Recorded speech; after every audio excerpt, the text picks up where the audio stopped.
வணக்கம். இன்னைக்கு நாம பார்க்க போற விஷயம் மெக்சிகோவை பத்தி. இப்போ அங்க என்ன நடக்குதுன்னா, நாடு முழுசும் ஒரு போர் மாதிரி சூழல் நிலவிட்டு இருக்கு. ஒருத்தரோட மரணம், ஆமா, ஒரே ஒருத்தரோட மரணம் ஒரு நாட்டையே ஸ்தம்பிக்க வச்சிருக்கு. அது எப்படி நடந்தது?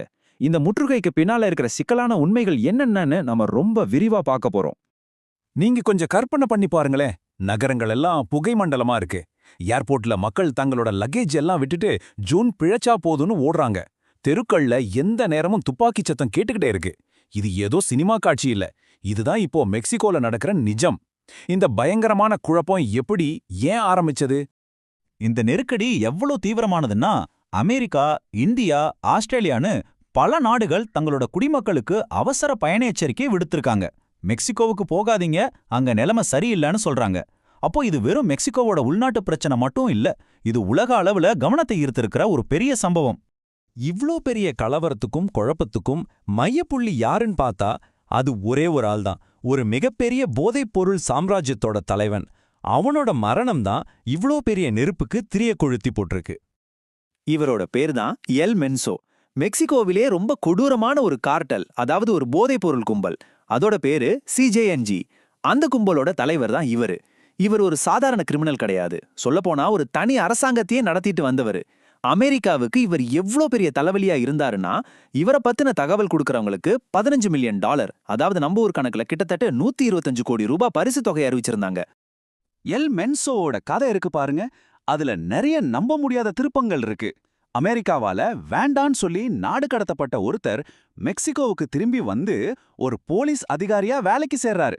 பாருங்க, சட்டத்தை காப்பாத்த வேண்டிய ஒருத்தரு அந்த சட்டத்தை தனக்கு சாதகமா வளைச்சி மெக்சிகோவோடைய ரொம்ப பவர்ஃபுல்லான ஒரு கார்ட்டல் தலைவரா மாறுறார். இதுதான் அவரோட முரண்பாடுகள் நிறைந்த வாழ்க்கை. எல் மென்சோ மாதிரி தலைவர்கள் எல்லாம் எப்படி உருவாகுறாங்க? அவங்கள உருவாக்குற இந்த கார்ட்டல் அமைப்புகளை நாம சும்மா ஒரு குற்ற கும்பல்னு நினைக்க முடியாது. ஏன்னா அவங்க கிட்ட ஒரு ராணுவத்துக்கு இணையான பலம் இருக்கு, கணக்கில்லாத பணம் இருக்கு. அது மட்டும் இல்லாம மக்கள் மத்தியிலையும் செல்வாக்கு இருக்கு. ஒரு தனி அரசாங்கம் மாதிரியே செயல்படுறாங்க. இதுதான் மெக்சிகோ இன்னைக்கு சந்திக்கிற உண்மையான சவால். $30 பில்லியன். இது என்னன்னா, ஒவ்வொரு வருஷமும் அமெரிக்காவுக்கு போதைப் பொருட்களை விற்கிறது மூலமா இந்த கார்ட்டெல்கள் சம்பாதிக்கிற பணம். இந்த தொகை எவ்வளவு பெருசுன்னு புரிய வைக்கணும்னா, பல சின்ன நாடுகளோட ஒரு வருஷ பட்ஜெட்டோட அது அதிகம். யோசிச்சு பாருங்க, இவ்வளவு பெரிய பணபலம் கையில இருக்கும்போது அவங்கள எதிர்த்து நிக்கிறது எவ்வளவு கஷ்டமா இருக்கும். சரி, பணம் மட்டும்தான் அவங்க பலமா? இல்லவே இல்ல. அவங்களோட ஆள் பலத்தை பாருங்க. 75,000க்கும் அதிகமான பேர் கையில ஆயுதத்தோட அவங்களுக்காக வேலை செய்ய தயாரா இருக்காங்க. இது மெக்சிகோ நாட்டு ராணுவத்தோட பலத்துல ஒரு முக்கியமான பகுதி. இது ஒரு பிரைவேட் ஆர்மி மாதிரி. இவங்கள வச்சு ஒரு நாட்டையே அவங்களால கட்டுப்படுத்த முடியும். இந்த விஷயம் உங்களால நம்ப முடியுதான்னு பாருங்க. சினாலோவான்னு ஒரே ஒரு கார்ட்டல் கிட்ட மட்டும் மெக்சிகோ அரசாங்கத்துக்கிட்ட இருக்கிற மொத்த விமானங்களை விட 5 மடங்கு அதிகமான விமானங்கள் இருக்கான். அவங்களால வெறும் போதைப் பொருட்களை மட்டும் கடத்த முடியாது, தேவைப்பட்டா அரசாங்க படைகளையே வானத்திலிருந்து தாக்குற அளவுக்கு அவங்க கிட்ட சக்தி இருக்கு. அவங்க கையில இருக்கிறது சாதாரண துப்பாக்கிங்க இல்ல, ராக்கெட் லான்ச்சர்கள், குண்டு தொலைக்காத கவச வாகனங்கள், ராணுவத்துல பயன்படுத்துற அதிநவீன ஆயுதங்கள்னு ஒரு பெரிய ஆயுத கிடங்கே அவங்க கிட்ட இருக்கு. இதனால தான் மெக்சிகோல நடக்கிறது ஒரு சின்ன குற்றச்சம்பவம் இல்ல, அது ஒரு உள்நாட்டு போர் மாதிரின்னு நிபுணர்கள் சொல்றாங்க. சரி, இவ்வளவு பெரிய பணமும் இவ்வளவு ஆயுத பலமும் அவங்களுக்கு எங்கிருந்து வருது? இது எல்லாத்துக்கும் ஆதாரம் ஒரே ஒரு வார்த்தை தான்: ஃபென்டானில். இது சாதாரண போதைப் பொருள் இல்ல, ஒரு பெரிய நெருக்கடியே தூண்டக்கூடிய ஒரு வஸ்து. இந்த ஃபென்டானில் எவ்வளவு அபாயகரமானதுன்னு நாம முதல்ல புரிஞ்சுக்கணும். இது ஹெராயினை விட 50 மடங்கும் மார்ஃபினை விட 100 மடங்கும் சக்தி வாய்ந்தது. ஒரு பென்சில் முனையில எவ்வளவு இருக்குமோ, அதாவது வெறும் 2 மில்லிகிராம், அந்த சின்ன அளவு கூட ஒரு மனுஷனோட உயிரை எடுக்க போதும்.